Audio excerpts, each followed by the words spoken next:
Saludos cordiales a todos y como anteriormente me presenté, soy la doctora Ana Lucía Pesantes y vamos a desarrollar la unidad hemorragia obstétrica de causa anteparto.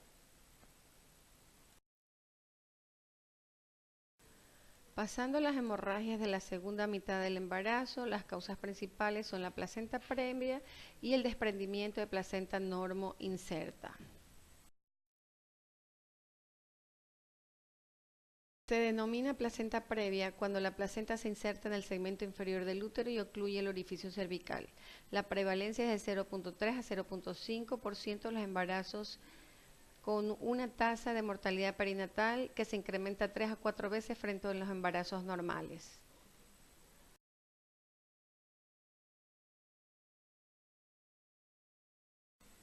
El diagnóstico se debe realizar a través del examen ecográfico, ya sea en el segundo o tercer trimestre de gestación, y determinamos la ubicación de la placenta.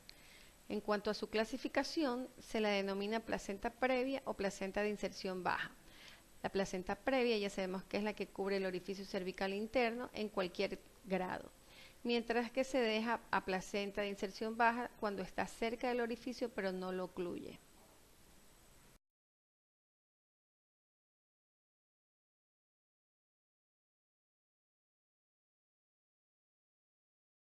La gran mayoría de los factores de riesgo se basa en que existe una asociación entre un daño endometrial y cicatrización del útero y placenta previa. Así tenemos que entre estos están las cesáreas anteriores, cirugías uterinas previas, paridad materna, edad materna aumentada, tabaquismo, cocaína, gestación múltiple o placenta previa anterior. Dentro de la historia clínica vamos a ver que existe 10 veces más probabilidad de sangrado vaginal antes de parto. Y esto se debe a la separación de la placenta del lecho uterino, favorecido por contracciones, borramiento y dilatación cervical, y también depende de la edad gestacional avanzada. Mientras más a término esté, mayor probabilidad del sangrado. El sangrado es causa de mayor riesgo de transfusión sanguínea, histerectomía, cuidados intensivos, septicemia, tromboflebitis e incluso muerte materna. Como consecuencias fetales está la asociación con la prematuridad y todas sus complicaciones.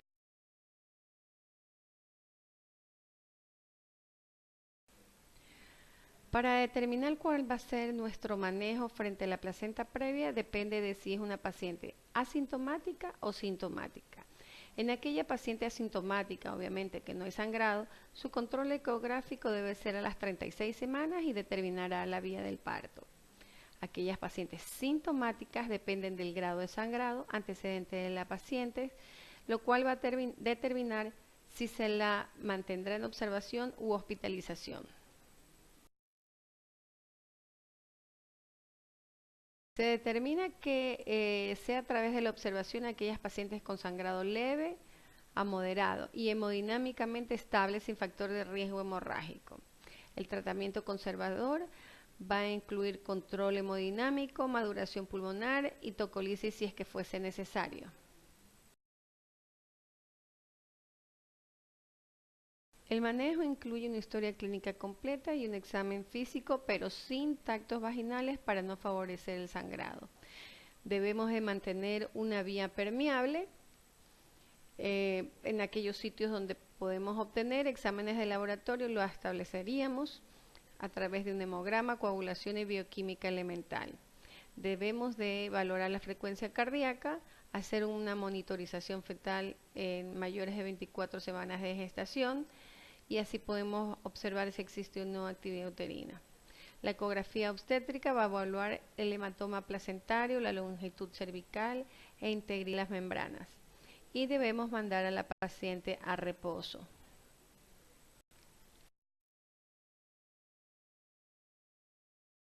Si encontramos que la paciente va a tener también actividad uterina, vamos a utilizar el tratamiento tocolítico, cuya preferencia es a través de la nifedipina. La dosis inicial es de 10 a 20 miligramos vía oral cada 20 minutos hasta que disminuya las contracciones, siendo la dosis máxima durante la primera hora de 60 miligramos. El mantenimiento de 10 a 20 miligramos debe ser cada 6 a 8 horas con una dosis máxima de 160 miligramos por hora. y su duración máxima del tratamiento debe de ser 48 horas para que exista una completa reversión de la contractura.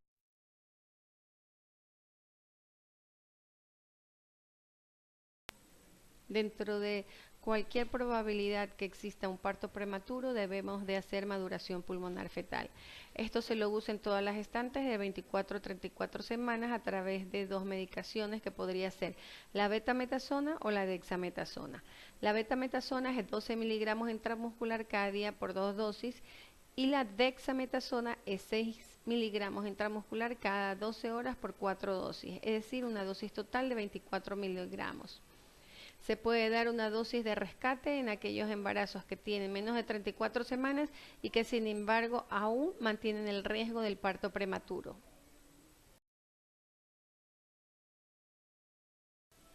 En cuanto al manejo de la placenta previa, depende si ésta se encuentra asintomática y no presenta complicaciones. Así se podrá dar de alta con controles cada 1 a 2 semanas. Por el contrario, si la paciente mantiene sintomática o se agrava, el cuadro tendrá que ser remitido a un centro de mayor nivel. La terminación de la placenta previa depende de la edad gestacional. Si es un mayor de 36 semanas, se realizará la terminación con una vía cesárea. Si la edad gestacional es menos de 36 semanas, se debe hacer controles con reposo relativo.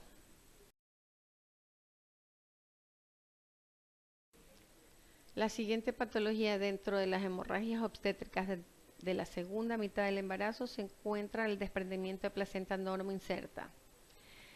Esta es la separación total o parcial del sitio de implantación en una placenta normalmente insertada antes del nacimiento del feto y después de la semana 20 de gestación.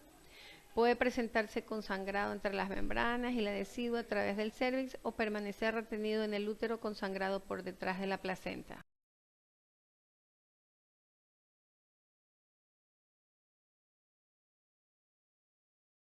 Dentro de los factores de riesgo en el desprendimiento prematuro de placenta normoinserta se encuentran principalmente relacionados a los estados hipertensivos del embarazo. Entre otros factores de riesgo está el traumatismo abdominal, pacientes fumadoras o que tienen abuso de sustancias como cocaína y alcohol, la descompresión uterina repentina, como en el caso de la ruptura prematura de membrana o cuando se existe la expulsión del primer gemelo, en antecedentes de desprendimiento de placenta normoinserta, en embarazos previos, existe un cordón umbilical corto, malformación uterina, edad materna avanzada, multiparidad, sobredistensión uterina por gestación múltiple o polidramnios, enfermedades vasculares, deficiencias nutricionales y trombofilia.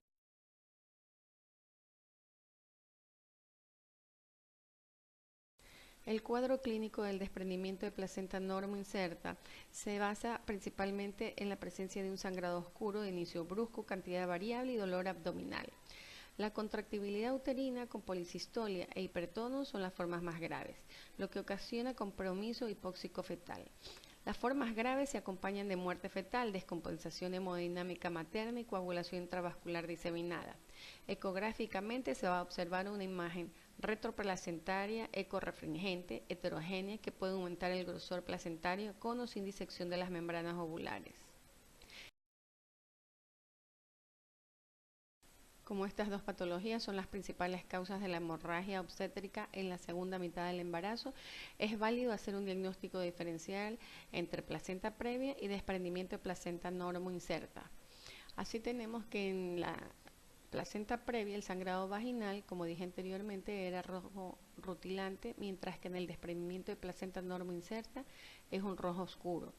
El tono uterino generalmente en la placenta previa es normal, mientras que en el desprendimiento va a estar hipertónico. El dolor, por lo tanto, en la placenta previa no va a estar relacionado, mientras que en el desprendimiento sí se encuentra dolorosa la paciente. El diagnóstico básicamente de la placenta previa debe de ser a través de ecografía, mientras que en el desprendimiento de placenta es de forma clínica. El sufrimiento fetal en la placenta previa es poco frecuente, pero en el desprendimiento siempre va a ser más frecuente e incluso puede llegar a la muerte fetal. Los factores de riesgo en la placenta previa son principalmente por lesiones endometriales y en el desprendimiento de placenta su principal factor de riesgo son los estados hipertensivos del embarazo. En el desprendimiento de placenta normoinserta se ha realizado una clasificación dividiéndolos en grados. Así tenemos que está en grado 0, 1, 2 y 3. Y existen varias diferencias. Así tenemos que el sangrado no se va a encontrar en el grado 0, va a ser leve o oculto en el grado 1, en el 2 moderado u oculto y en el 3 abundante u oculto. En cuanto al dolor, en el grado 0 no va a haber, en el grado 1 va a ser leve o simplemente una sensibilidad, en el grado 2 moderado y en el grado 3 muy doloroso. El tono uterino en el grado 0 es normal, en el 1 puede ser normal o leve aumentado, en el grado 2 va a haber hipertonía y en el grado 3 también hipertonía. El shock hipovolémico en el 0 no va a existir ni en el 1. En el 2 va a ser leve y en el 3 grave. Las pérdidas de bienestar fetal en el 0 no, en el 1 no, en el 2 sí y en el 3 ya hay la muerte fetal. La coagulación intravascular diseminada en el 0 no va a haber ni en el 1, mientras que en el 2 ya vamos a observar una hipofibrinogenemia, mientras que el SID se encuentra en el 3. Por lo tanto, el desprendimiento de placenta previa normoinserta en el 0 va a ser muy leve, en el 1 menos del 30% de la placenta, en el 2 del 30 al 50% de la placenta y en el 3 del 50 hasta el 100% de la placenta, por eso es que existen tantas complicaciones. La frecuencia en el grado 0 no es variable porque esto es un diagnóstico retrospectivo. En el grado 1 es un 48%, en el grado 2 27% y en el grado 3 un 24%.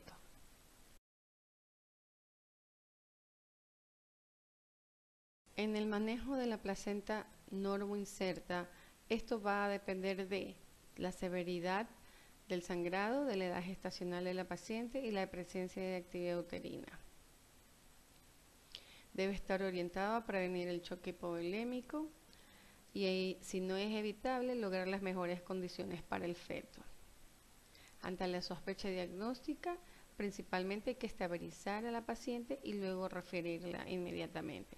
No hay que realizar tactos vaginales ni colocar espéculo.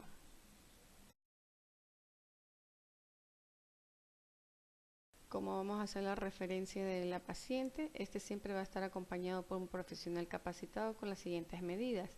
Colocación de 2 vías endovenosas seguras de cloruro de sodio al 0.9% con catéter endovenoso 18 o 16. La vía aérea permeable, si tiene oxígeno, con catéter nasal a 4 litros por minuto. Mantener la temperatura, la posición en el decúbito lateral izquierdo, el monitoreo estricto de signos vitales y colocar sonda de Foley. Estimar las pérdidas sanguíneas. El acompañante debe ser un potencial donante de sangre preferentemente. Según el compromiso del bienestar fetal, termina el embarazo por cesárea independientemente de la edad gestacional.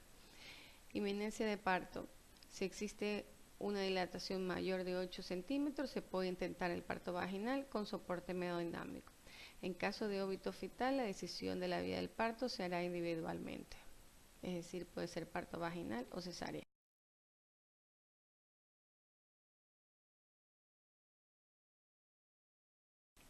Dentro de las causas de hemorragia de la segunda mitad del embarazo se encuentran, como sabemos, la placenta previa y el desprendimiento de placenta normoinserta. En cuanto al manejo de la placenta previa, será si es asintomática o sintomática.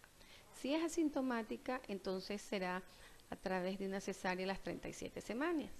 Si es sintomática, debemos determinar si existe un sangrado leve o moderado, si está estable y si existe o no un factor de riesgo. Si es positivo para todos estos, entonces vamos a encontrar que a esta paciente preferentemente la vamos a poner en observación. Se estabiliza y se puede dar el alta para programar la cesárea a las 37 semanas. Por el contrario, si es un sangrado mayor, no está estable o no tiene factor de riesgo, entonces vamos a tener que hospitalizarla y si es que aún así no estabiliza, entonces será necesario una cesárea inmediata.